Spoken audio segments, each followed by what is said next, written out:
Buenos días, buenas tardes, buenas noches, dependiendo de a qué hora estén viendo este video. Mi nombre es Luciano Rivolta y el día de hoy vamos a ver lo que corresponde a miembro inferior, articulaciones y músculos de lo que es cadera, rodilla y los músculos de la región, es decir, músculos pelvitrocantéricos y músculos del muslo.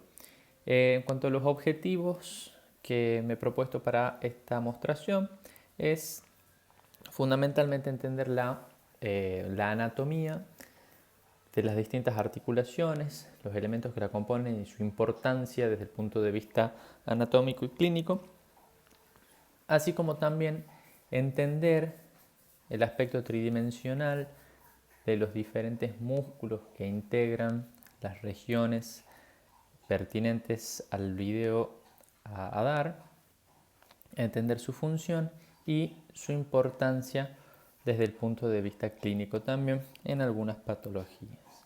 Así que sin más preámbulo, comencemos. Muy bien, vamos a comenzar.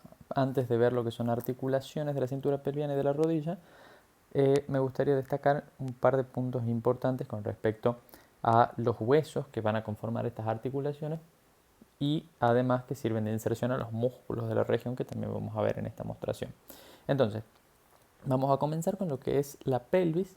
Hay que distinguir acá el término pelvis de cintura pelviana. En primer lugar, cuando hablamos de pelvis, hablamos del conjunto de las dos hemipelvis, ¿verdad?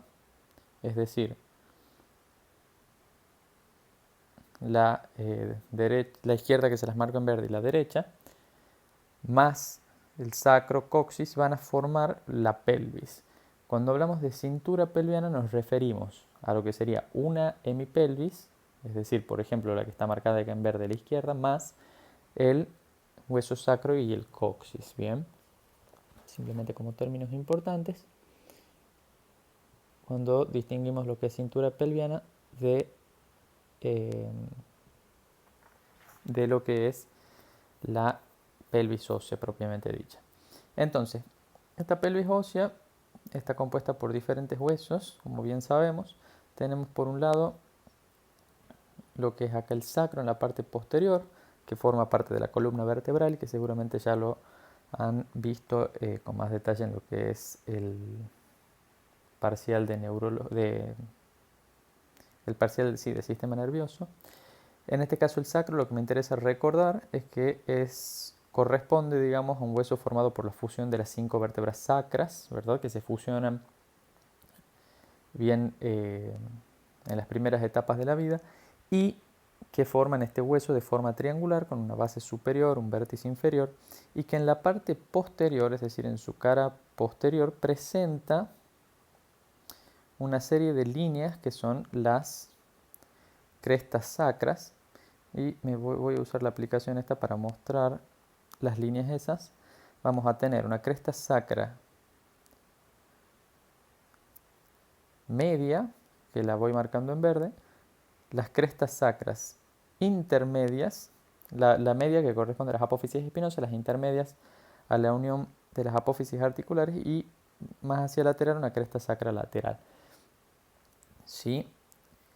Esto lo destaco simplemente porque estas crestas sirven para inserciones de ligamentos y de músculos en la región y me interesa que nos vayamos ubicando cuando uno habla de cresta sacra medias, las dos crestas sacras intermedias y las laterales. En cuanto al sacro, eso es lo más importante que tenemos. Por supuesto, recordar que a ambos lados tenemos dos caras laterales en el sacro, una a cada lado y que corresponden a las carillas articulares del sacro que van a formar parte de la articulación sacroilíaca, ¿sí? De ahí, en cuanto a los huesos de a la pelvis, digamos. Si nosotros tomamos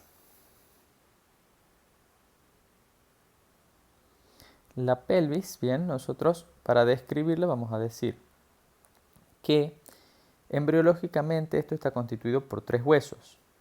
Vamos a tener, y que se los voy marcando ahí en verde, el ilion hacia arriba,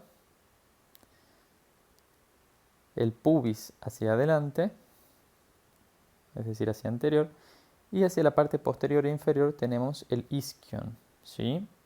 También marcado en verde. Estos tres huesos en las primeras etapas de la vida se fusionan y forman en conjunto la hemipelvis.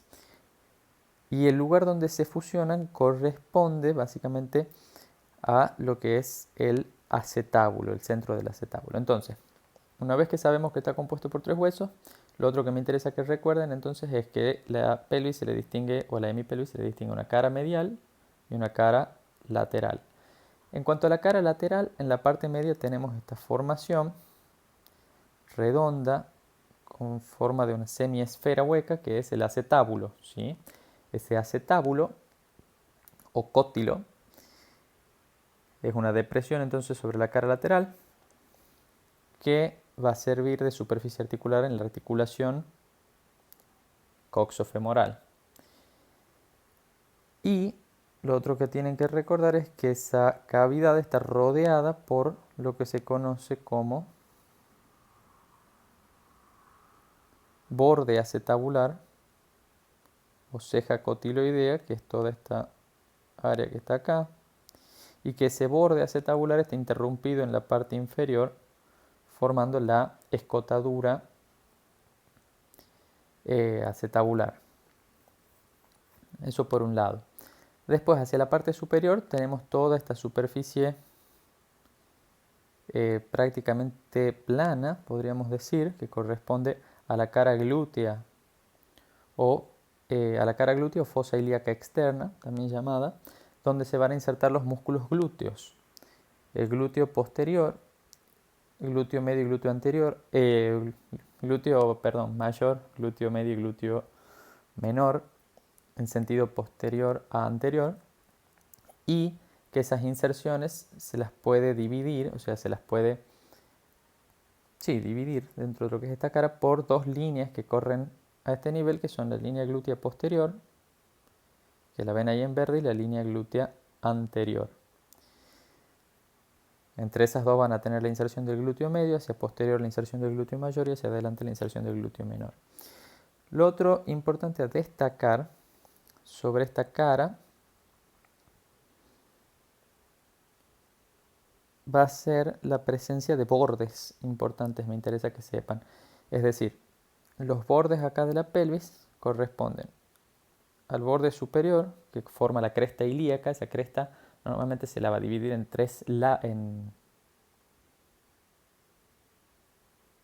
en lo que serían labios, ¿verdad?, de la cresta, o borde de la cresta ilíaca también se lo llama, que es el borde superior y que da inserción a muchos músculos a lo largo de su trayecto, y bueno, ya los vamos a ir viendo esos músculos en detalle.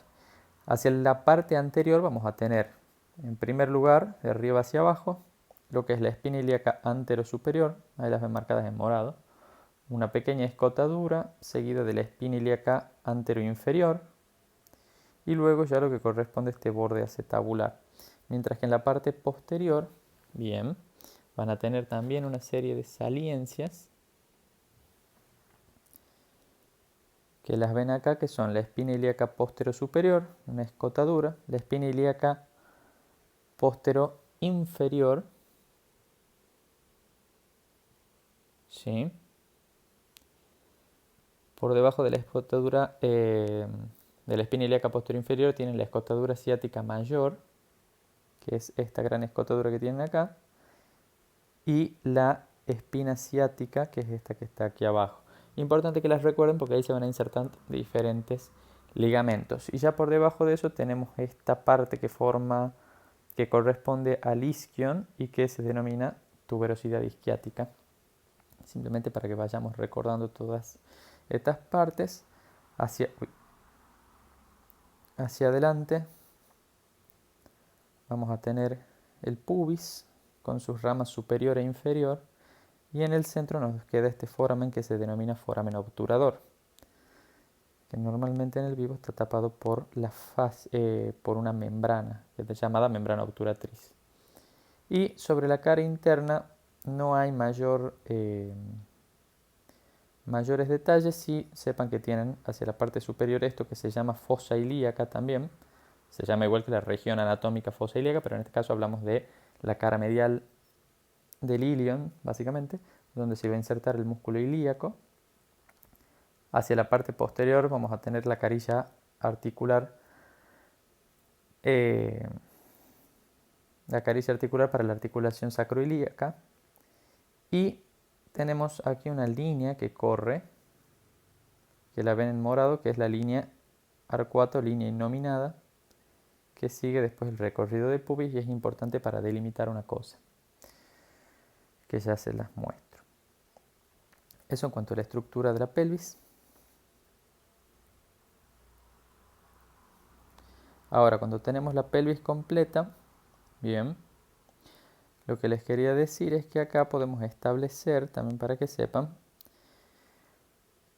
una línea que corre por el promontorio, que es el promontorio se llama a la unión entre L5, o sea, la quinta vértebra lumbar, y la primera vértebra sacra. El punto donde estas dos se unen se llama promontorio. Si esa línea la extendemos pasando por las alas del sacro, línea innominada, rama superior del pubis hasta la sínfisis del pubis, nos queda básicamente un círculo delimitado. Ese círculo es lo que se denomina estrecho superior de la pelvis, y ese estrecho superior de la pelvis separa lo que es la pelvis mayor hacia arriba de la pelvis menor hacia abajo. ¿Bien? Y además ese estrecho superior de la pelvis nos permite establecer una serie de diámetros. Todo esto está en el libro de la Target. Una serie de diámetros que van a ser el diámetro conjugado anatómico, ¿sí? Que es básicamente la distancia que hay entre el promontorio y el borde superior del pubis. ¿Sí? Ese es el diámetro conjugado anatómico, que mide aproximadamente 11 centímetros. Después tenemos el diámetro transverso máximo, es decir, el diámetro máximo que alcanza en forma transversal este estrecho superior. Bien, que ese diámetro mide aproximadamente 13,5 centímetros promedio. Y un diámetro transverso que corresponde al diámetro que existe en un punto medio entre el promontorio y la sínfisis pubiana. Y ese diámetro es un poco menor que el anterior y mide entre 12,5 y 13 centímetros. Eso simplemente como dato de color. Lo que me interesa es que retengan sobre todo son los detalles óseos de la pelvis. Y de ahí lo otro que nos quedaría describir son el otro hueso que va a participar en las articulaciones que vamos a ver. Corresponde al fémur y a la parte superior de la tibia. En cuanto al fémur, es un hueso largo, es lo primero que vamos a describir, ¿verdad? Y como todo hueso largo está constituido por una diáfisis que corresponde a la porción central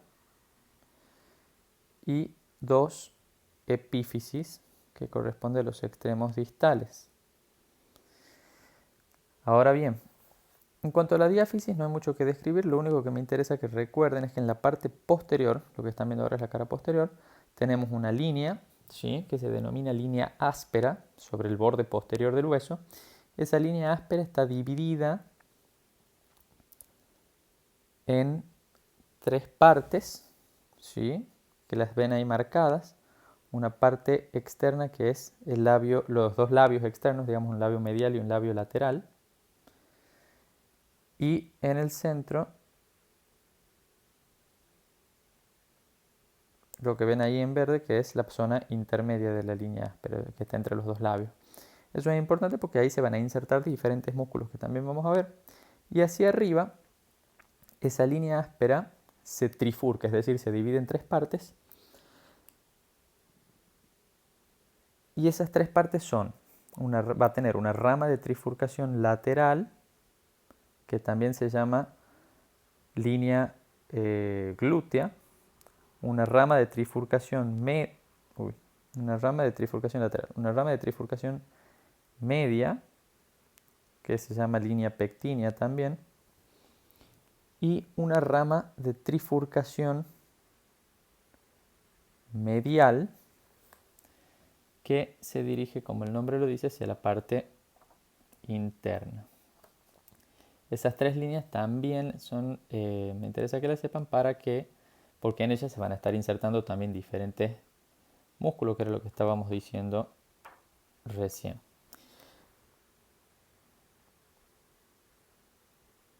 En cuanto a la extremidad superior, o sea, la epífisis proximal del hueso, nosotros tenemos que esta parte superior está compuesta por 3 cosas o 3 elementos. La cabeza femoral, bien, esa cabeza femoral que tiene la forma de 2/3 de esfera, que es la que participa en la articulación coxofemoral o articulación de la cadera. Esa cabeza luego se continúa con un cuello o cuello anatómico del fémur, aplanado en sentido anteroposterior, y ese cuello se conecta a lo que sería esta zona más gruesa, que corresponde a la zona de los trocánteres, del trocánter mayor y del trocánter menor. Bien. Sepan que hay un ángulo acá entre el cuello y lo que sería la diáfisis o el cuerpo del fémur, y este ángulo tiene aproximadamente 130 grados en el ser humano normal.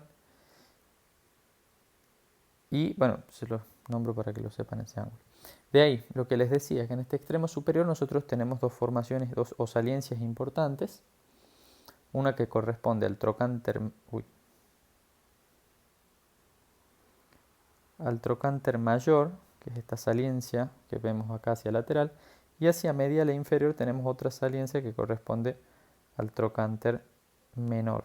Este trocánter mayor, trocánter menor, unidos en la parte anterior por una línea intertrocantérica y en la parte posterior por una cresta intertrocantérica, ¿sí?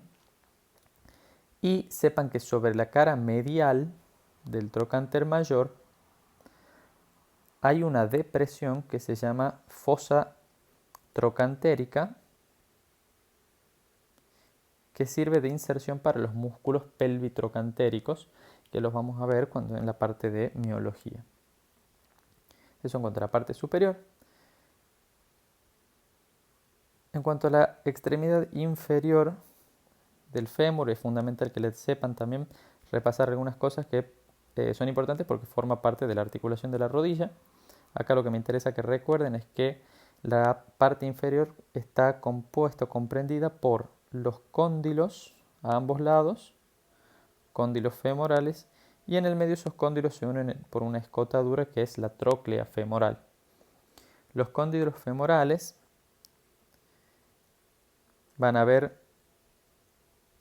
acá van a ver que el cóndilo, bueno, no se aprecia muy bien, pero en general el cóndilo medial sepan que tiene un recorrido en sentido anteroposterior más largo que el cóndilo lateral, y además desciende más en el hueso que el cóndilo lateral. Lo otro que me interesa que sepan es que estos cóndilos están separados entonces hacia adelante, hemos dicho, por una escotadura que es la tróclea femoral, y hacia atrás forman este surco que se denomina surco intercondilio. Bien, eso como detalles importantes. Y en la parte superior de los cóndilos se pueden observar dos saliencias, o sea, una en cada uno, que son los epicóndilos. Entonces, cuando hablamos de cóndilos nos referimos a esta parte inferior, y los epicóndilos, quiere decir por encima, hacemos referencia a la parte superior de esos cóndilos que sirven de inserción de diferentes músculos, que ya los van a ir viendo en las diferentes clases.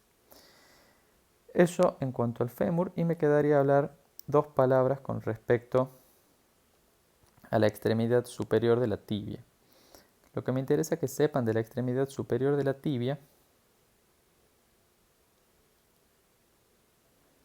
es que en su extremo superior presenta una carilla articular superior, que es todo esto que se ve acá, y que esa carilla, o sea, esto sería la carilla articular, y esa carilla comprende a su vez dos carillas articulares o cavidades glenoideas propiamente dichas, que las ven acá en color rosa medio morado. Esas carillas articulares son las que justamente se corresponden con los cóndilos femorales en la articulación. En el medio tienen dos saliencias óseas, o sea, dos como elevaciones que se llaman tubérculos, tubérculos tibiales, medial y lateral, o eminencias intercondilias, perdón, mediales y laterales. Bien, y eso se encuentra justo en la parte media y están separados por una pequeña escotadura. Y lo otro que me interesa que sepan es que entre las carillas articulares van a tener dos áreas importantes que se denominan área intercondilia anterior y área intercondilia posterior. Una área intercondilia anterior, perdón, esta sería posterior, un área intercondilia posterior y un área intercondilia anterior. Y estas áreas son importantes porque allí se van a insertar los meniscos y los ligamentos cruzados.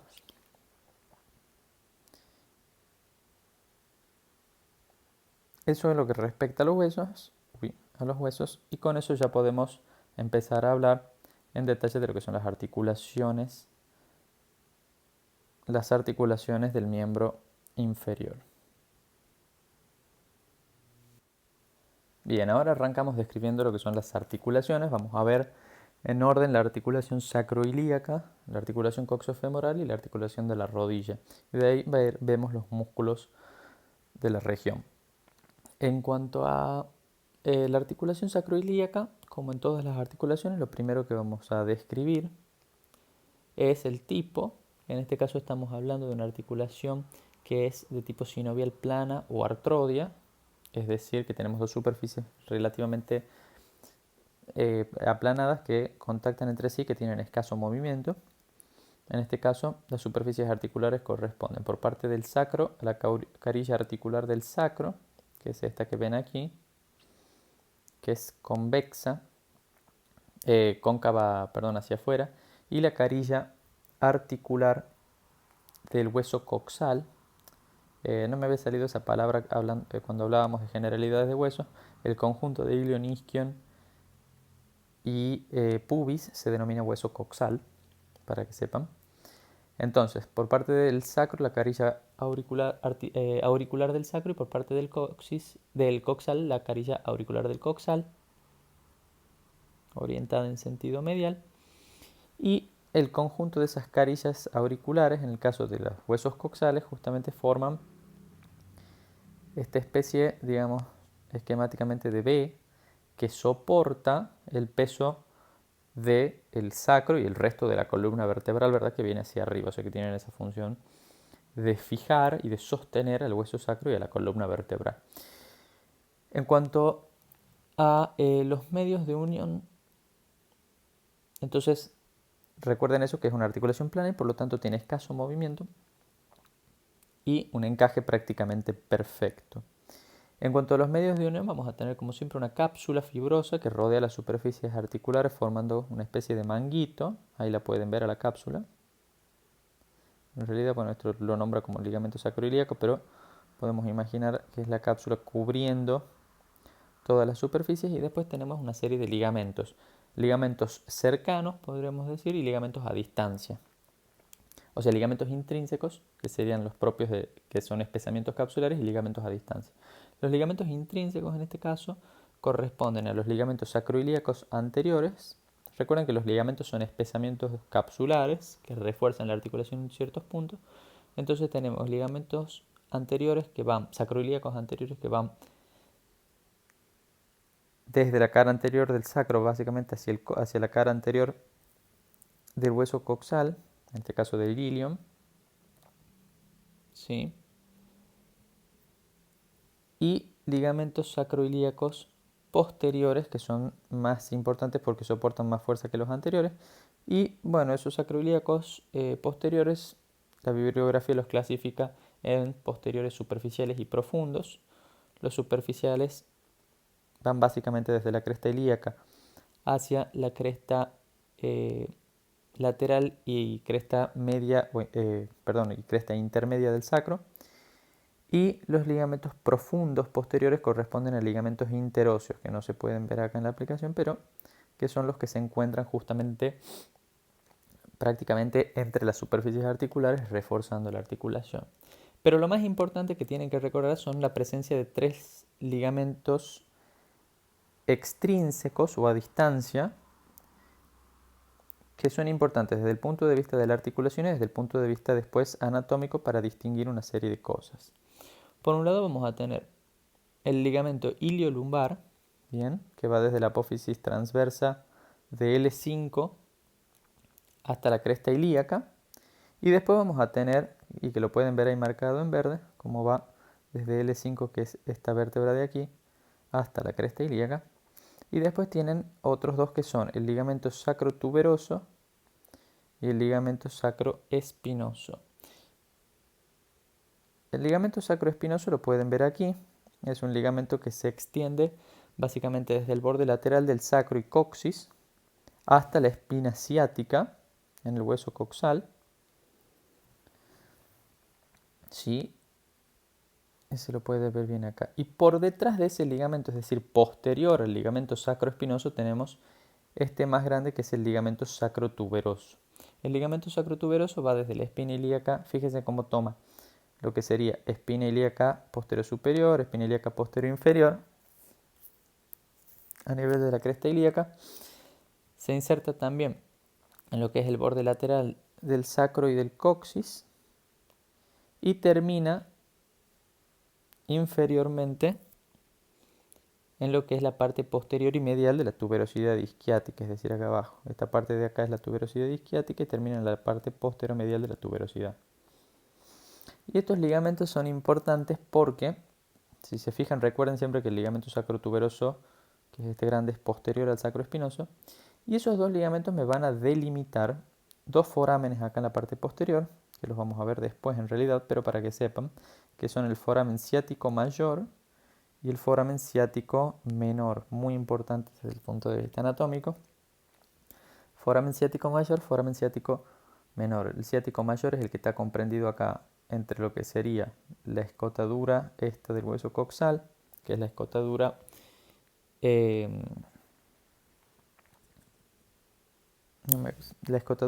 a nivel del coxal, hacia atrás ligamento sacrotuberoso y sacroespinoso hacia la parte inferior. Y después tienen el foramen ciático menor, que está comprendido entre el ligamento sacrotuberoso, el ligamento sacroespinoso y la tuberosidad isquiática. Bien, eso para que lo recuerden. Y después, lo que les quería decir es que ese era el nombre, la escotadura ciática mayor. Ese era el nombre. Entonces, entre esos elementos está comprendida el foramen ciático mayor y el foramen ciático menor. Con eso tenemos descrita la articulación sacroilíaca, y los movimientos que realiza se denominan movimientos de nutación y de contranutación, que se dan sobre todo en el momento del parto.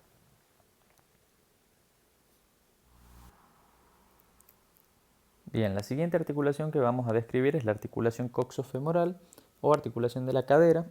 En cuanto al tipo, esta articulación es una diartrosis, por supuesto, sea móvil y de tipo esferoidea.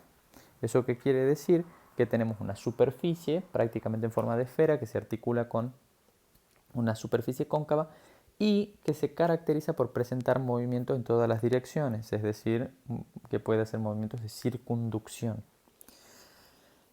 En cuanto a las superficies articulares, en este caso tenemos que por parte del hueso coxal, la superficie articular corresponde al acetábulo. Vamos a sacar el coxal 2 segundos. El fémur 2 segundos.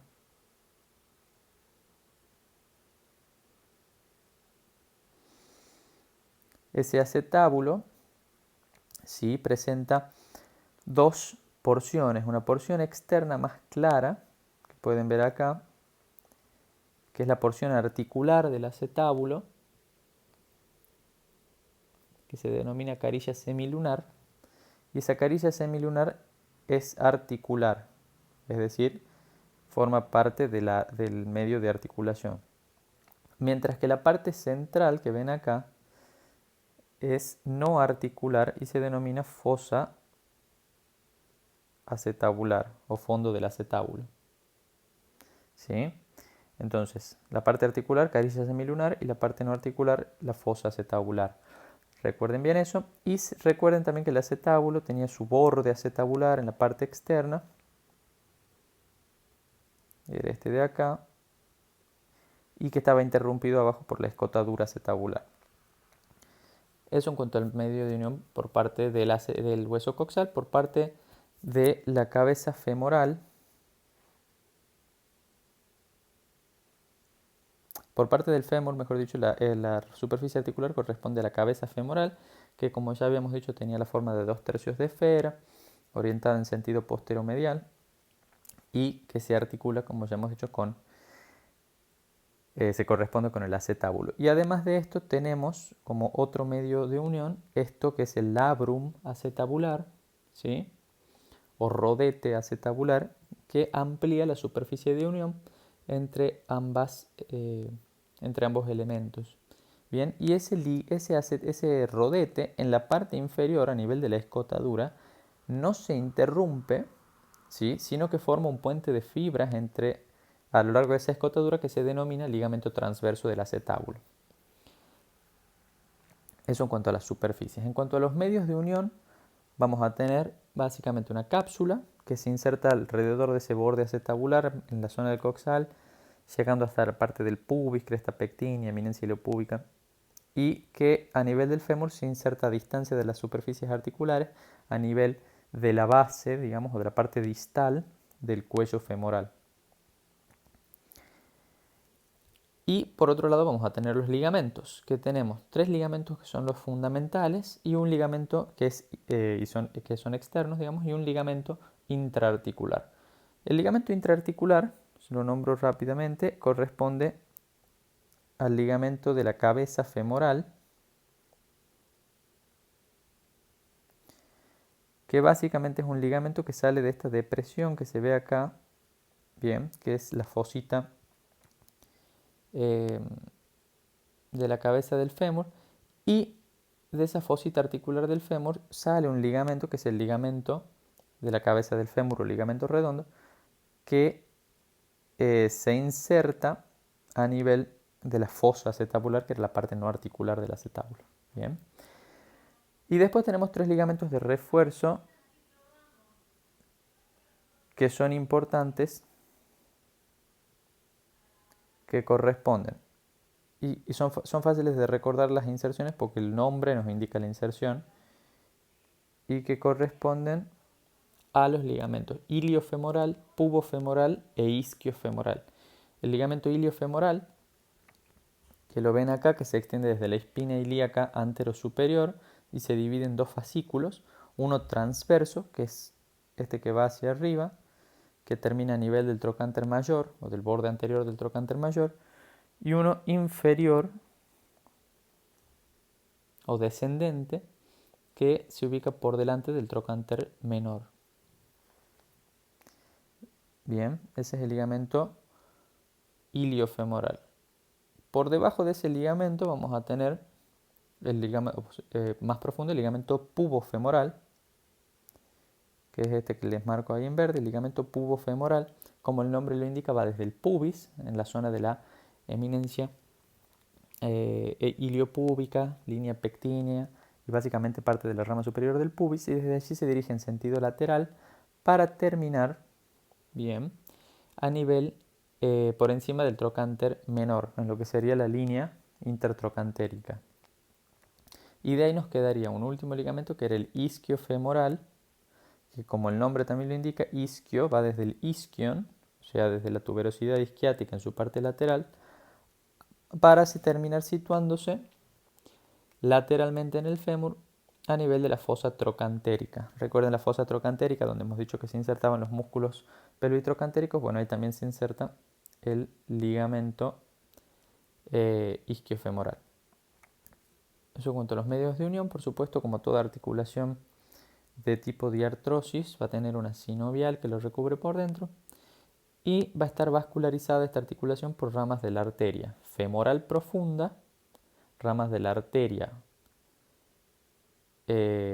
ilíaca interna a través de la arteria obturatriz y ramas de la arteria glútea superior, que son ramas a su vez de la ilíaca externa y que forman un círculo periarticular, ¿sí? E inervado por ramas del plexo lumbar y del plexo sacro. Eso en cuanto a la articulación coxofemoral. Muy bien, la última articulación que vamos a describir acá es la articulación de la rodilla. Y esto tiene, cuando hablamos de la clasificación, ¿verdad? Que es lo primero que describimos siempre en cualquier articulación, es decir, qué tipo es, vamos a decir, según la Target, que mecánicamente la articulación de la rodilla es una articulación de tipo troclear o quinglimar, ¿bien? Es decir, tenemos una estructura en forma de polea que articula con otra y que se caracteriza por presentar movimientos solo en un eje del espacio. ¿Eso qué quiere decir? Que la rodilla funcionalmente solamente presenta movimientos de flexo-extensión, ¿sí? Es decir, la rodilla no presenta ni movimientos laterales ni movimientos de rotación, sino que esas están dadas fundamentalmente por la articulación de la cadera. Cuando uno rota la pierna, lo que rota no es la rodilla en sí, sino la cadera, que es la que hace que toda la pierna rote, por ejemplo. Entonces, sabiendo eso, decimos, mecánicamente la articulación como un conjunto es de tipo troclear. Ahora bien, a su vez esa articulación está formada por dos articulaciones diferentes. Una que se llama femorotibial, que corresponde a la unión, como el nombre lo dice, del fémur con la tibia a través de los cóndilos femorales. Y por otro lado vamos a tener la articulación femororotuliana, que une el fémur con la rótula que está aquí adelante. Y en ese caso vamos a tener que la articulación femorotibial es de tipo bicondilia doble, es decir, es una articulación elipsoidea y dentro de las elipsoideas es bicondilia doble. ¿Por qué se llama así? Porque tiene en cada articulación de la rodilla dos cóndilos, bien, que están articulándose con dos carillas articulares en una misma articulación de la rodilla. Y después tenemos la femororotuliana, que es una articulación de tipo troclear. Una vez que hemos descrito el tipo, entonces pasamos a las superficies articulares. Vamos a tener por parte del hueso fémur, las superficies articulares corresponden a los cóndilos femorales. Estos cóndilos, yo les decía cuando veíamos generalidades de hueso, que el cóndilo medial tiene un recorrido antero-posterior mucho más largo que el cóndilo lateral. Ambos cóndilos están desplazados hacia lateral y medial respectivamente, el cóndilo lateral y medial, digamos. Y estos son las superficies articulares por parte del fémur, por supuesto revestidas siempre por cartílago hialino. Y además de eso tenemos como otra superficie articular, me saco acá la rótula, esta parte en el medio que yo les decía que teníamos entre los cóndilos, lo que es la tróclea femoral, que hacia arriba pasa a llamarse garganta de la tróclea, pero bueno, esa tróclea femoral que va a articularse con la rótula. Por parte de la tibia, recordamos nuevamente, nosotros teníamos en la tibia las superficies articulares correspondían a las carillas articulares superiores, es decir, a las cavidades glenoideas que se correspondían con los cóndilos tibiales y que en conjunto formaban los platillos tibiales. Y recuerden que esos cóndilos, esas carillas articulares estaban separadas en el medio por la eminencia intercondilia formada por los tubérculos intercondilios y que eso me separaba hacia adelante un área intercondilia anterior o preespinal y un área intercondilia posterior o retroespinal, que ya la vamos a ver y que eran importantes porque allí se insertaban ¿quiénes? Allí se insertaban los meniscos y los ligamentos cruzados. Y por parte de la rótula, la superficie articular corresponde a los 3/4 superiores de su cara posterior, que se articulan con o se corresponden con la tróclea femoral. Bien. Y por otro lado tenemos también como superficies articulares, siempre recordar, fundamentales en la articulación de la rodilla, la presencia de los meniscos. Voy a sacar el fémur 2 segundos para mostrar esto. Y la rótula. En el caso de los meniscos recuerden que los meniscos son superficies articulares y además funcionan como medios de coaptación. Eso quiere decir que mejoran la concordancia de las superficies articulares en este caso. Vamos a tener dos meniscos, un menisco lateral, perdón, este es medial y un menisco lateral. Y la característica fundamental de estos meniscos es que uno presenta una forma diferente, o sea, presentan formas diferentes entre sí y por ende para acordarnos cuáles son esas formas importantes, vamos a recurrir a la memotecnia de McLaw. ¿Qué quiere decir? La M quiere decir medial. ¿Eso qué quiere decir? Que el menisco medial tiene una forma mucho más abierta que el lateral, entonces tiene una forma de C, mientras que el menisco lateral es mucho más cerrado en su terminación y tiene una forma que asemeja a la de una O. Eso siempre recuerden. El menisco medial tiene forma de C, más abierto, y el menisco lateral forma de O. Estos meniscos hemos dicho que se insertaban en las áreas intercondilias, ya vamos a ver cómo. Y por otro lado, recuerden también que el menisco lateral está fijado a la cápsula articular, ¿sí? Es decir, se adhiere a la cápsula. Y en la parte anterior estos meniscos, bueno, pues básicamente están unidos por esto que se llama ligamento transverso de la rodilla o ligamento yugal. Eso en cuanto a los meniscos articulares. Recuerden también, muy importante desde el punto de vista clínico, saber que son estructuras poco vascularizadas, es decir, no tienen irrigación en sí. Son estructuras cartilaginosas poco vascularizadas. ¿Y eso qué quiere decir? ¿Por qué es importante?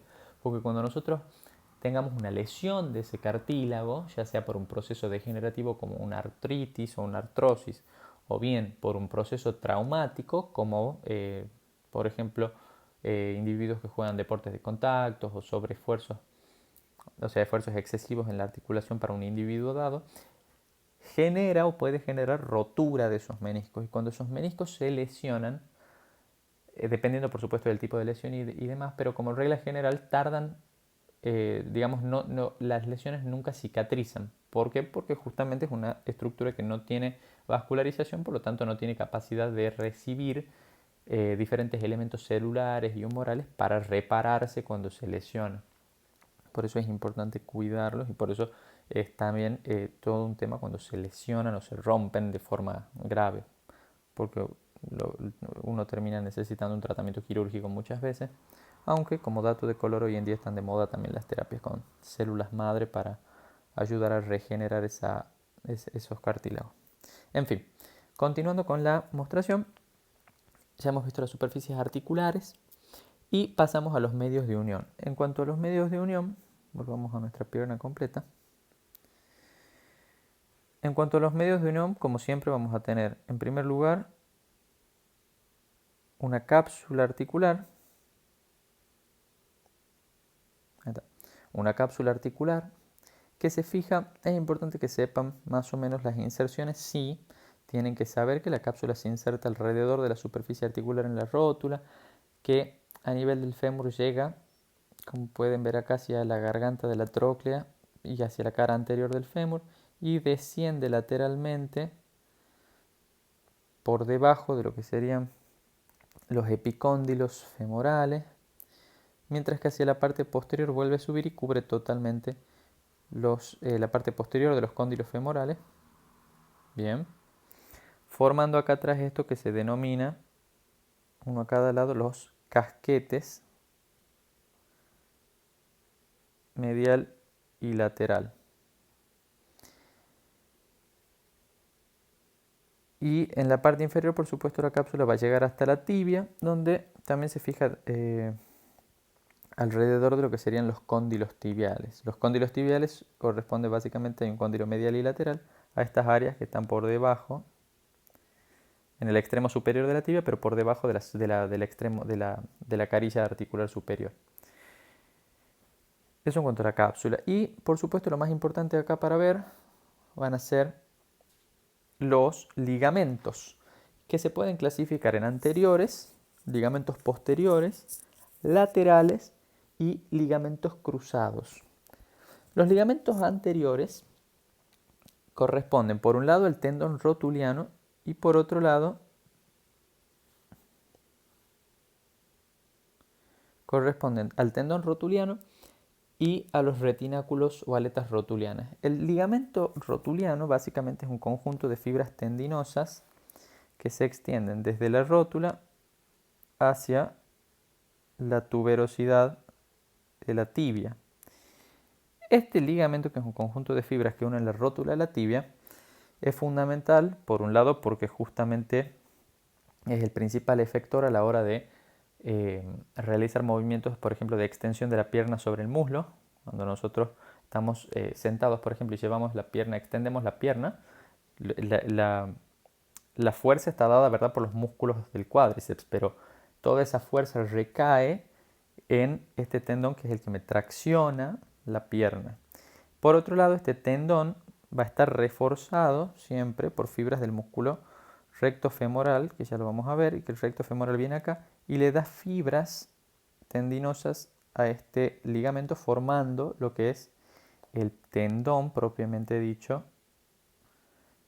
rotuliano. Ese tendón rotuliano es lo que los médicos percuten con el martillo de reflejos para evaluar los reflejos tendinosos justamente rotulianos. Les dejo como tarea para la casa que investiguen y recuerden, porque lo han visto en Nervioso, qué raíces nerviosas eran las que yo evaluaba cuando percutía ese tendón. Importante que lo sepan también.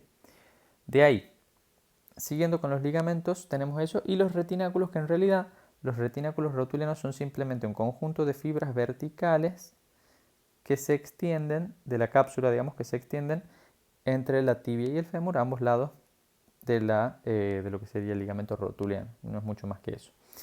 De ahí pasamos a la parte posterior o cara posterior de la articulación, donde vamos a tener también una serie de ligamentos muy importantes. Acá vamos a tener por un lado, a ambos lados, lo que ya les mencioné, los casquetes condilios, que son simplemente espesamientos de la cápsula, que vendrían a ser estos que están acá. Y por otro lado sí vamos a tener dos ligamentos importantísimos. Uno se llama ligamento popliteo oblicuo. El ligamento popliteo oblicuo, que es este que está acá en verde, el ligamento popliteo oblicuo es lo mismo que decir tendón recurrente del músculo semimembranoso, ¿sí? Es decir, el músculo semimembranoso, supongamos que es esta cosa que yo hago acá arriba, el músculo semimembranoso cuando baja a su inserción distal tiene tres tendones, o sea, el tendón se divide en tres. Uno es el tendón recurrente, este que está acá, que pasa a llamarse ligamento popliteo oblicuo o de Winslow. Va a tener un tendón directo y un tendón que se inserta en la tibia, en la cara posterior y la medial de la tibia, y un tendón recurrente que se va hacia medial y hacia anterior. El tendón entonces recurrente corresponde al ligamento popliteo oblicuo, que se dirige en sentido superolateral hacia el epicóndilo lateral.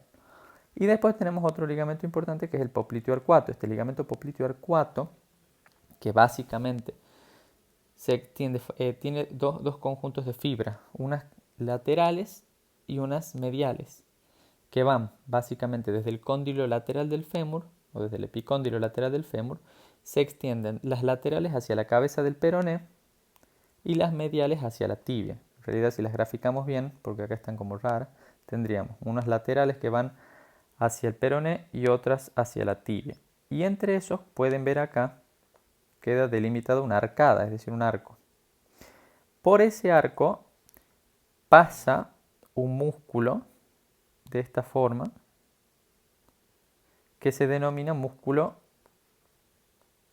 popliteo. El músculo popliteo pasa entonces entre fascículos de esa arcada para hacerse intracapsular, es decir, ingresa dentro de la cápsula articular, pero extrasinovial, porque está por fuera de la sinovia, de la membrana sinovial de la cápsula. Eso es una relación muy importante para que recuerden que entonces el músculo popliteo pasa entre fascículos de la arcada, o sea, entre fascículos del músculo del ligamento popliteo arcuato, y se hace intracapsular pero extrasinovial. Lo mismo que los ligamentos cruzados, cuando los veamos, también vayan sabiendo que son intracapsulares pero extrasinoviales. Y por último nos quedan los ligamentos colaterales. Van a tener un ligamento colateral tibial o medial. Ese ligamento colateral tibial o lateral interno es una cinta fibrosa en primer lugar. Bien, esa cinta fibrosa se adhiere a la cápsula articular y se adhiere también al menisco medial, y entre el ligamento y la cápsula hay un lugar por donde pasa el tendón, que es lo que les decía recién, el tendón recurrente del músculo semimembranoso, el tendón reflejo, perdón, del músculo semimembranoso. Y por otro lado vamos a tener el tendón, el ligamento colateral peroneo o lateral externo, ¿sí? Que, perdón, es este de acá, que se extiende, por supuesto, desde el cóndilo lateral, en este caso, hasta la cabeza del peroné, o sea, del cóndilo lateral por encima del tendón, por encima del músculo popliteo o del tendón del músculo popliteo, y se dirige en sentido inferior hasta la cabeza del peroné. Y lo que es importante es que este tendón es un cordón fibroso que sí se puede separar de la cápsula articular. Entonces, habiendo dicho eso, ya hemos visto los ligamentos laterales, anteriores, posteriores, laterales o colaterales, y me quedarían los ligamentos cruzados. Para ver los ligamentos cruzados, vamos a sacar esto y vamos a sacar esto. Los ligamentos cruzados son dos, uno anterior y uno posterior, que se insertan a nivel de la tibia en las áreas intercondylias anterior y posterior respectivamente, y se insertan sobre los cóndilos femorales. ¿Y cómo vamos a recordar dónde se inserta cada uno? Bueno, también hay una memotecnia para eso, que es LAMP, L-A-M-P, lateral anterior, medial posterior. ¿Eso qué quiere decir? Que el ligamento, a mí me gusta leerlo al revés porque me ubico mejor, que el ligamento cruzado posterior, que es este que está acá, se inserta sobre el cóndilo medial, mientras que el ligamento cruzado anterior, que es este que está acá, se inserta sobre el cóndilo lateral del fémur. Recuerden siempre eso. Ligamento cruzado posterior se inserta sobre el cóndilo medial, pero sobre su cara lateral. Bien, porque el cóndilo, ustedes imaginen que tiene, supongamos, esta forma así, muy esquemática. Este sería el cóndilo medial. El cóndilo medial tiene una cara lateral y una cara medial. Entonces, nosotros decíamos, ligamento cruzado posterior se inserta sobre el cóndilo medial. Perdón, al revés. Esto es medial y esto es lateral. El ligamento cruzado posterior se inserta sobre el cóndilo medial, pero sobre su cara lateral. Y el ligamento cruzado anterior se inserta sobre el cóndilo lateral, pero sobre su cara medial. Bien. Y es importante que sepan que, por ejemplo, si el cóndilo, si el ligamento, que el ligamento cruzado o los ligamentos cruzados evitan que la rodilla, o sea, que el fémur con respecto a la tibia se desplace en sentido anterior o posterior. ¿Qué quiere decir? Que si yo, por ejemplo, tengo un paciente sentado en el consultorio, ¿sí?, y tiene el ligamento cruzado anterior roto, por ejemplo, entonces, que es el que está marcado ahí en verde, La rodilla, la tibia, si yo al paciente agarro le agarro la pierna y la llevo hacia adelante, la tibia se va a desplazar hacia adelante con respecto del fémur. Eso es importante que lo manejen, digamos, entender hacia dónde se desplaza o quién se desplaza sobre quién, dependiendo de cuál ligamento cruzado se lesione. Porque es una lesión muy frecuente, sobre todo en los deportistas.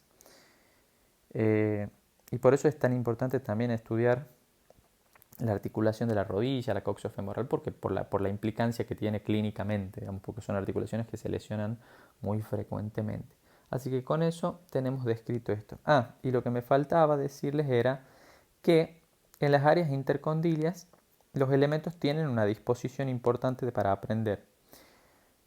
Si yo lo veo así en vista superior, desde arriba yo tengo el área intercondilia anterior y el área intercondilia posterior. Esto es posterior entonces y esto es anterior. En el área intercondilia anterior, el elemento más posterior lo constituye el ligamento cruzado anterior y el cuerno anterior del menisco lateral, mientras que lo más anterior en el área intercondilia anterior es el cuerno del menisco medial. Ahora, en el área intercondilia posterior, el elemento más posterior del área intercondilia posterior es el ligamento cruzado posterior. Por delante de él vamos a tener el cuerno del menisco medial y por delante el cuerno del menisco lateral. Eso sí es importante que lo recuerden y lo repitan y lo aprendan también a la disposición de esos elementos en las áreas intercondiles. Con eso ya hemos visto articulaciones y ahora vamos a pasar a ver músculos. Muy bien, por último vamos a ver los músculos del muslo y de la cintura pelviana, haciendo la aclaración acá de que para no extender demasiado la mostración, me voy a centrar más en lo que es la idea de mostrar, como si fuese un preparado, los diferentes músculos, planos musculares y la acción de los mismos, y si lo que corresponde a inserciones de los músculos, vascularización e inervación, lo vamos a dar muy a grandes rasgos acá en el video, pero por supuesto que es algo que tienen que estudiar en detalle utilizando la bibliografía que da la cátedra, que es la bibliografía de el libro de el libro de Latarjet. Bien, entonces, repitiendo eso, acá vamos a ver más bien lo que es como si fuesen un preparado. Les voy a mostrar los diferentes planos y estructuras para que se familiaricen con los músculos y queda como tarea para la casa estudiar bien todo lo que corresponde a la descripción anatómica de los mismos, es decir, inserciones, vascularización, inervación. Entonces, comencemos con los músculos de la cintura pelviana. Los músculos de la cintura pelviana los podemos clasificar. Por un lado, se denominan músculos, digamos a grandes rasgos, podemos llamarlos músculos pelvitrocantéricos. ¿Sí? ¿Por qué se llaman pelvitrocantéricos? Porque unen la pelvis a los trocánteres. Entonces ya nos damos una idea de cómo están insertados. Y dentro de ese grupo vamos a tener a su vez los músculos que son el ilipsoas, músculo glúteo mayor, glúteo medio, glúteo menor, y el músculo glúteo mayor, glúteo menor, y el músculo tensor de la fascia lata. Y después tenemos otro grupo de músculos dentro de los pelvitrocantéricos que son los pelvitrocantéricos propiamente dichos. ¿Sí? Esos pélvicos trocantéricos propiamente dichos corresponden a los músculos piriformes, gemelo superior e inferior, obturador interno, obturador externo y cuadrado femoral. Entonces, comenzamos con el ilipsoas. El ilipsoas en realidad corresponde a un músculo formado por la unión de dos músculos, que son el psoas mayor, que lo marco acá, y el músculo ilíaco. El músculo psoas mayor es un músculo que se inserta tanto en las apófisis transversas, que son estas saliencias que se ven acá en las vértebras, bien hacia los lados, tanto en las apófisis transversas como en los cuerpos y discos en los cuerpos vertebrales y discos intervertebrales que van desde T12 a L5 y forman este cuerpo muscular grande que ven acá, que se caracteriza uno por presentar interdigitaciones en su inserción en la columna y además porque va a estar atravesado por diferentes ramos nerviosos que lo van a ver con más detalle cuando vean plexo, pero sepan eso que es muy importante entender la relación del psoas con los nervios, por ejemplo con el nervio genitofemoral, uy, no lo puedo marcar, ahí está, genitofemoral que lo atraviesa y se ubica por delante del mismo. A modo de ejemplo se los pongo. Este músculo, psoas mayor, tiene también a veces un músculo accesorio que es el psoas menor, que se origina en T2L1, o sea, en la parte superior, ahí en las vértebras, en la última vértebra torácica, primera lumbar, y descienden ambos en sentido inferolateral. Y se unen a este otro músculo que está acá, que tiene su inserción proximal en la cresta, en la fosa ilíaca, es decir, en la cara medial y parte superior del hueso ilíaco, que se denomina justamente músculo ilíaco. Ese músculo ilíaco junto con el psoas se unen en la parte inferior, pasando, ven, por aquí, por encima de lo que es el pubis, la rama del pubis, digamos, y de la eminencia iliopubiana, se unen y forman un tendón único que se va a insertar distalmente. Vamos a sacar un poco esto, que se inserta distalmente, ahí pueden ver bien, me voy a acercar, en el trocánter menor, ¿sí? Y la principal acción del músculo psoas ilíaco, porque comparten una función, corresponde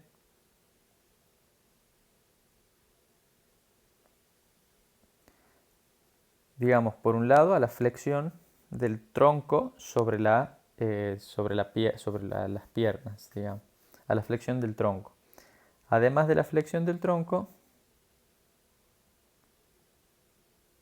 permite lo que es la flexión lateral del tronco, es decir, desplazarse hacia un lado o hacia el otro, y si toma como punto de apoyo el tronco, el músculo, permite la flexión del muslo, o sí, la flexión de la cadera, digamos. Bien, o sea, la flexión del muslo sobre la pelvis. Recuerden esas funciones. Pasamos después a los músculos glúteos. Tenemos por un lado el glúteo mayor. El glúteo mayor es el músculo posterior, es un músculo grande, potente, voluminoso, que tiene dos inserciones proximales, o sea, fascículos superficiales y fascículos profundos. Los superficiales que se ubican sobre todo a nivel de la parte posterior de la cresta ilíaca, cresta sacra, sobre la cresta sacra media. Bien. La capa profunda, entonces cresta ilíaca, cresta sacra media, y la profunda fundamentalmente sobre la cara glútea. Ustedes se acuerdan que la cara lateral del hueso coxal tenía una cara que era la cara glútea. En la parte posterior de esa cara glútea, por detrás de algo que era la línea glútea posterior, se inserta ese fascículo profundo y también se inserta tanto en la cresta sacra lateral como en el ligamento sacrotuberoso. Desde ahí, todos esos fascículos convergen en un cuerpo muscular que ven acá, amplio, voluminoso, que se dirige en sentido inferior y lateral, y que se va a insertar fundamentalmente en la tuberosidad glútea. Si ustedes se acuerdan, la tuberosidad glútea era, yo tenía el fémur, ¿verdad? Supongamos la cabeza del fémur acá, el cuello del fémur, el trocánter mayor, trocánter menor acá, y en el borde posterior teníamos la línea áspera que se dividía en su parte superior en tres. Una trifurcación lateral, rama de trifurcación lateral, rama de trifurcación media y medial. La lateral es lo que se conocía como rama de trifurcación lateral o tuberosidad glútea, que es donde se inserta fundamentalmente el músculo glúteo mayor. Y además se inserta también sobre el tracto iliotibial, ¿sí? Que es parte del tensor de la fascia lata. Y es fundamentalmente las acciones del glúteo corresponden a lo que es abducción de la pierna, es decir, llevar la pierna hacia lejos de la línea media, eso es abducción o abducción. Además de eso permite la rotación lateral. Bien, ahí, si lo veo desde arriba, esto es rotación lateral, que se puede ver con la pierna en flexión, es decir, llevar la pierna o el muslo hacia afuera. y permite también la extensión de la cadera, que sería esto. Cuando yo llevo la pierna hacia atrás, eso es extensión de la cadera o del muslo. Y esas son las acciones fundamentales del glúteo mayor. Después tenemos, si sacamos el glúteo mayor, vamos a ver en mayor detalle el glúteo medio. El glúteo medio se inserta fundamentalmente sobre el labio lateral de la cresta ilíaca y sobre la cara glútea, en la mayor parte de la cara glútea del ilíaco. Y desde allí los fascículos convergen y forman un tendón que se inserta sobre la cara lateral del trocánter mayor.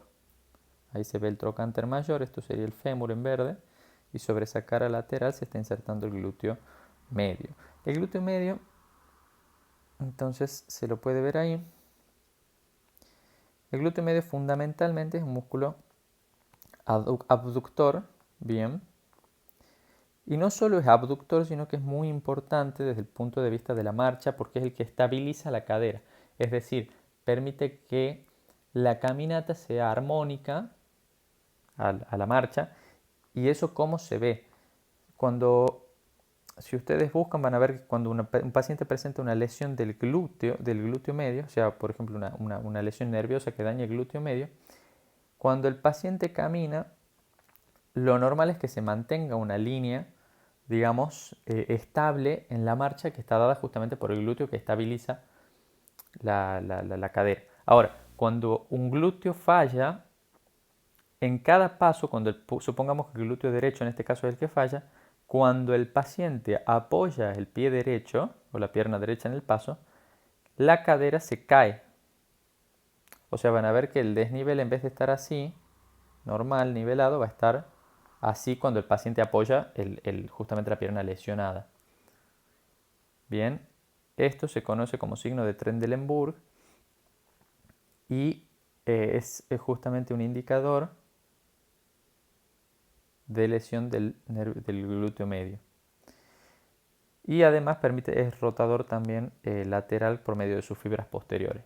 Y de ahí tenemos el glúteo menor, sacamos el glúteo medio, nos queda el glúteo menor, chiquitito, que se extiende, se inserta proximalmente en la cara glútea, en la parte anterior de la cara glútea del hueso ilíaco, y desde allí se inserta distalmente también sobre el trocánter mayor, pero sobre la cara lateral y parte anterior de esa cara lateral fundamentalmente. Y este músculo es, por un lado, también abductor por medio de sus fibras posteriores y además es rotador medial en este caso. Es decir, si lo ven desde arriba, ¿ven? Lleva el muslo hacia adentro, digamos, rotando. Ya hemos visto los músculos glúteos, me queda el tensor de la fascia lata en este grupo. El tensor de la fascia lata, acá vamos a empezar a aclarar unas cosas importantes. El tensor de la fascia lata, el músculo tensor de la fascia lata, es esto que se marca acá en naranja y que es un pequeño músculo de menos de pocos centímetros, digamos, que se inserta fundamentalmente en la espina ilíaca anterosuperior y parte del labio lateral de la cresta ilíaca allá adelante. Ese músculo, si ustedes se tocan la espina ilíaca anterosuperior, que es palpable por supuesto, y hacen por ejemplo una abducción, o sea, llevan la pierna hacia adelante y hacia afuera un poco, van a notar ahí como un cilindro, digamos, muscular que se pone duro al hacer ese movimiento. Ese es el tensor de la fascia lata. Este músculo es fundamentalmente un abductor y permite la abducción, la flexión de la cadera, como hemos visto por ejemplo con el ilipsoas, y además es rotador medial. Y se inserta distalmente sobre esto que es el tracto iliotibial. ¿A qué se llama tracto iliotibial o tensor de la fascia lata? El tracto iliotibial, cuando uno habla de fascia lata, la fascia lata es una fascia, como cualquier otra fascia. La fascia lata, supongamos ahí lo marco en verde, es esa fascia que me recubre el conjunto de músculos de la pierna. Solo que en la pierna se llama fascia lata. Ahora bien, esa fascia lata en su parte lateral tiene un espesamiento de fibras y ese espesamiento de fibras se llama tracto iliotibial. Bien, y ese tracto iliotibial,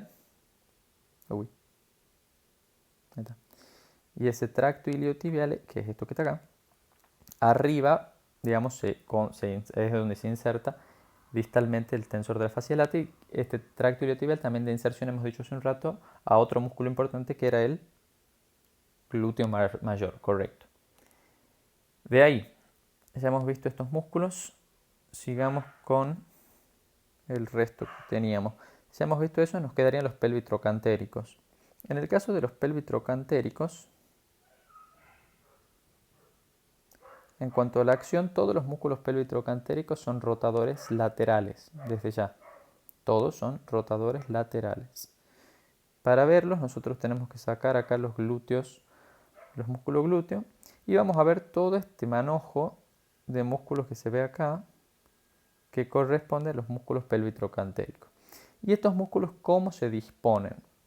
Si nosotros los vemos de arriba a abajo, vamos a tener el músculo piriformes, que se extiende desde el sacro, desde el borde lateral del sacro y cara anterior del sacro, hacia el fémur. Otro detalle importante es que estos músculos, el piriformes, los gemelos, el músculo obturador interno y, a ver si lo puedo ver desde acá, el músculo obturador interno, se insertan distalmente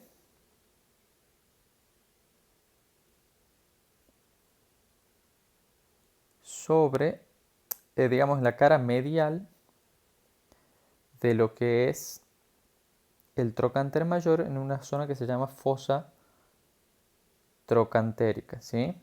O sea, todos los músculos pelvitrocantéricos piriformes, gemelo superior e inferior, obturador interno y externo y cuadrado femoral se insertan sobre la cara medial prácticamente de la fosa trocantérica, del trocánter mayor en un lugar que se llama fosa trocantérica, excepto quizás el cuadrado femoral que se inserta ligeramente por detrás, en lo que sería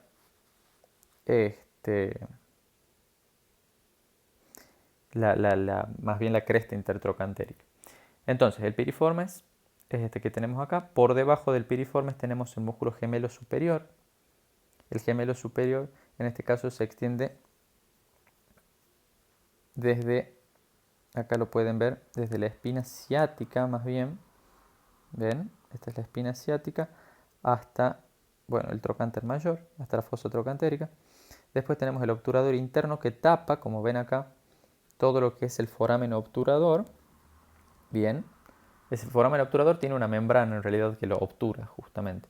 Pero además de eso, en la parte interna tienen el músculo obturador interno que se dirige hacia atrás y forma este tendón que se inserta en el trocánter.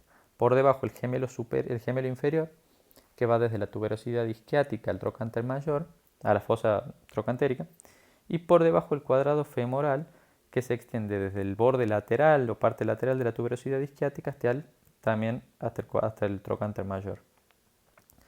Bien, todos estos músculos, en definitiva, recuerden, son rotadores laterales del músculo. Y si yo saco el cuadrado femoral, perdón, puedo ver acá adentro este otro que está por delante, que es el músculo obturador externo, que justamente obtura el foramen obturador por fuera o sea, por la parte externa del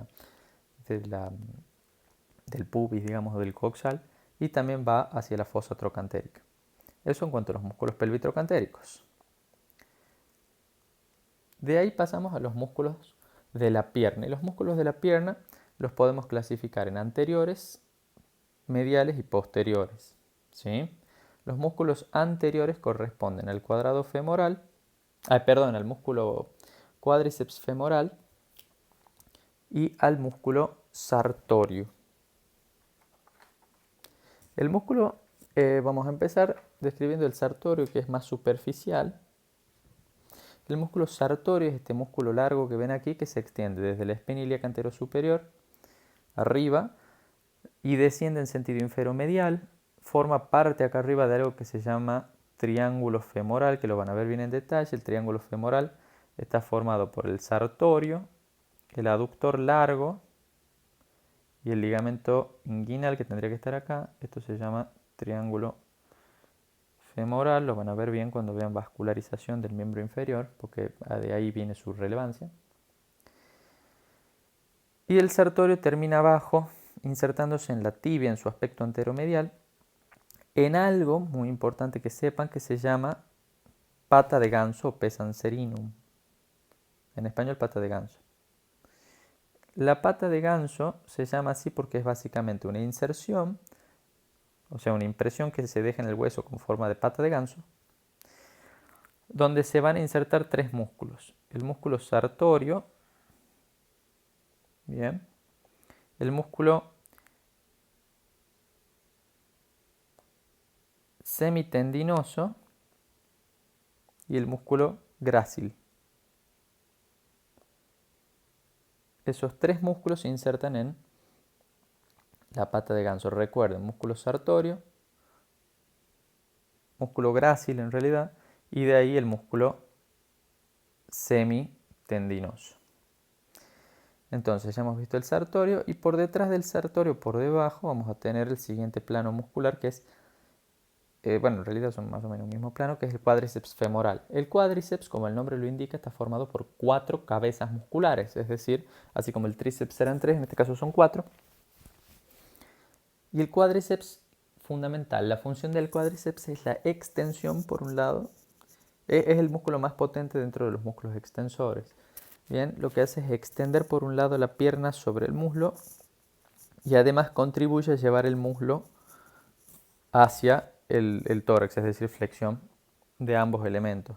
Hace entonces, por un lado, flexión del muslo y extensión de la pierna sobre el muslo. Ahí cuando va hacia adelante, esa acción está dada, ¿ven?, por el cuádriceps. Y estas 4 cabezas son un recto femoral, bien, que se encuentra acá anterior, lo ven en naranja, que se inserta fundamentalmente en la espina ilíaca anteroinferior. ¿Sí? Por detrás de él vamos a tener esto que es el vasto intermedio o vasto medio. El vasto medio que se inserta sobre el fémur, o sea, en los 3/4 superiores de la cara anterior del fémur. Y desde allí también desciende. Y vamos a tener un vasto lateral o vasto externo, ¿sí? Que este vasto lateral o vasto interno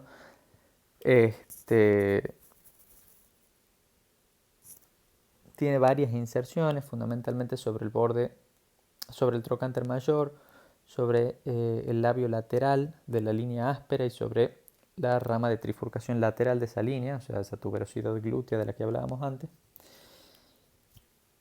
Y después tenemos el vasto medial o vasto interno, ¿sí? Que ese se está insertando también sobre el labio medial, en este caso los 2/3 superiores del labio medial de la línea áspera. Por supuesto acá no me voy a detener mucho yo en las inserciones, porque no tiene mucho sentido agobiarlos con eso. Sí prefiero que lo lean más en detalle ustedes en el libro. Pero se inserta sobre el labio medial de la línea áspera y sobre la línea rugosa del cuello del fémur.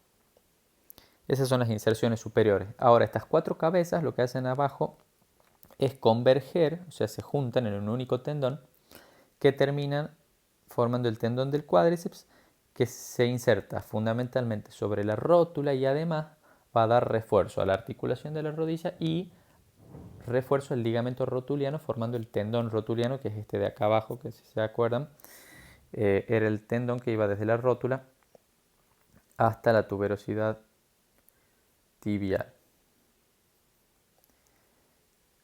Eso en cuanto a los músculos del compartimento anterior. Entonces, cuádriceps femoral y sartorio. Recuerden estudiar la inervación y la irrigación de esos músculos. No me voy a detener ahora por cuestiones de tiempo. Y pasamos al compartimento femoral medial. El compartimento femoral medial está dado fundamentalmente por los músculos aductores y por 2 músculos más que son el grácil y el pectíneo. El músculo, vamos a empezar por el grácil, por el músculo pectíneo, es este de acá arriba, que lo pueden ver, que se inserta, como el nombre lo dice, pectíneo sobre la cresta pectínea del pubis o la línea pectínea del pubis, y desde allí se extiende en sentido lateral para terminar en la línea pectínea del fémur, que estaba en la parte posterior. La línea pectínea es lo mismo que decir línea de trifurcación media del fémur. por debajo en ese mismo plano muscular, así los vamos ubicando, bien, porque a mí me interesa que entiendan eso como si fuese un preparado real que vayamos orientándonos. Yo tengo el pectíneo, por debajo del pectíneo voy a tener el músculo aductor largo. El músculo aductor largo, también llamado aductor mediano, es esta formación entonces que se extiende desde la parte anterior del cuerpo del pubis, bien, para terminar en la línea áspera del fémur. ¿En donde termina exactamente? En el intersticio de esa línea áspera, es decir, entre los dos labios de la línea áspera. En el mismo plano de lo que sería el músculo pectíneo, como ven acá. Ahora, si yo saco el pectíneo y saco el aductor largo, vamos a tener un segundo plano muscular más profundo donde está el aductor corto. El aductor corto o menor también va desde el cuerpo del pubis, en este caso, y la rama inferior del pubis, hacia la parte posterior del fémur para insertarse en también la línea áspera, en la trifurcación media de la línea áspera, que era la línea pectina, y en el labio medial de la línea áspera en su parte superior. Y de ahí tenemos prácticamente en el mismo plano, pero por detrás en realidad, o sea, en un plano un poco más profundo, este más grande, este músculo grande, ancho, que es el aductor mayor. El aductor mayor, correcto, o aductor magno. Ese músculo aductor mayor o magno se inserta en la rama isquiopubiana, ¿sí? La parte inferior de esa rama isquiopubiana, que acá lo pueden ver de este lado, si lo veo, ven, desde atrás o desde adentro, esto sería la rama isquiopubiana, porque está formada por el pubis y el isquion. En esa rama isquiopubiana se inserta, es un músculo muy ancho que se extiende hacia el fémur para terminar en el intersticio de la línea áspera y en el tubérculo y en algo que se llama tubérculo aductor, que es una saliencia que se ubica en el fémur, y forma arcadas fibrosas a su largo de recorrido, es decir, arcadas fibrosas quiere decir que si yo tengo el hueso acá así, el músculo va formando estos pequeños arquitos por donde van a pasar ramas de la arteria femoral profunda. Y por último, en el compartimento medial nos queda el músculo gracilis o grácil, que es este músculo largo que se extiende desde el cuerpo del pubis y la rama inferior del pubis para terminar, como hemos dicho hace un rato, en la pata de ganso, correcto. Formada, ya hemos dicho, por el sartorio, el grácil y el semitendinoso.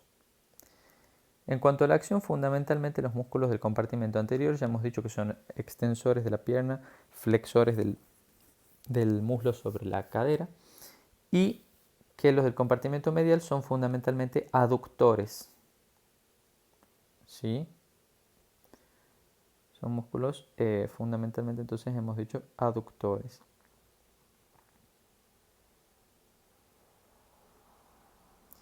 Y de ahí vamos a tener los músculos del compartimento posterior. Los músculos del compartimento posterior son los que se conocen como isquiotibiales, pero un nombre más completo también podría ser isquiofémoro-tibio-peroneo si hablamos de las inserciones donde se encuentran esos músculos. Pero para hacerla sencilla nosotros vamos a decir que si los vemos de un plano superficial a profundo vamos a tener hacia afuera esto que está acá, que es el músculo bíceps femoral. El bíceps femoral es un músculo potente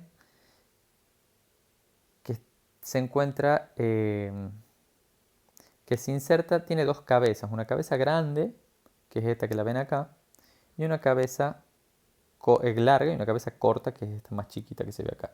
La cabeza larga se inserta en la tuberosidad isquiática fundamentalmente, y la cabeza corta se inserta sobre la línea áspera en el fémur, en parte más inferior de la línea áspera. Ambas cabezas se unen y forman un tendón único que se inserta distalmente sobre la cabeza del peroné.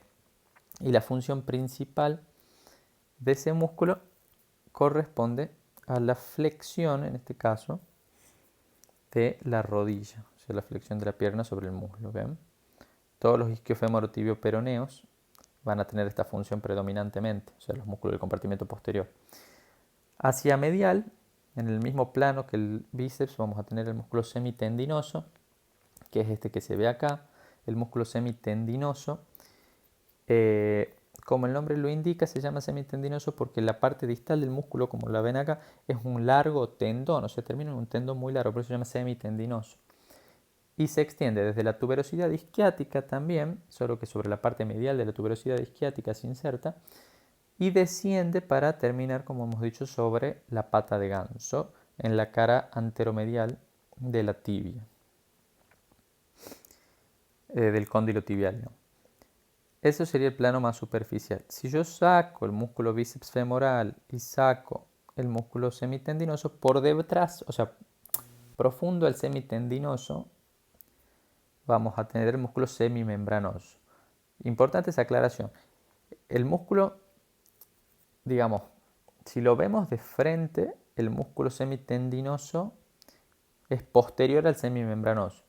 Pero si lo vemos desde atrás, el músculo, digamos, si hablamos de superficie a profundidad, el músculo desde la parte posterior, ¿verdad? El músculo semitendinoso es superficial al semimembranoso, recuerden eso. Y este semimembranoso es este que está acá, que se inserta proximalmente en la tuberosidad isquiática también, por eso se llaman isquiofemorotibioperoneos. Y en su parte inferior, si recuerdan, yo les había contado que este músculo semimembranoso se dividía abajo en tres tendones. Un tendón directo que terminaba sobre la cara posteromedial de la tibia, un tendón recurrente que formaba el ligamento popliteo oblicuo o de Winslow y un tendón reflejo, supongamos el oblicuo para acá, el directo para acá, el recurrente, perdón, el directo para abajo, y un tendón reflejo que se iba hacia adelante y que pasaba por debajo de entre la cápsula y el ligamento colateral tibial. También, por supuesto, es un músculo flexor de la pierna, es decir, lleva la pierna hacia atrás.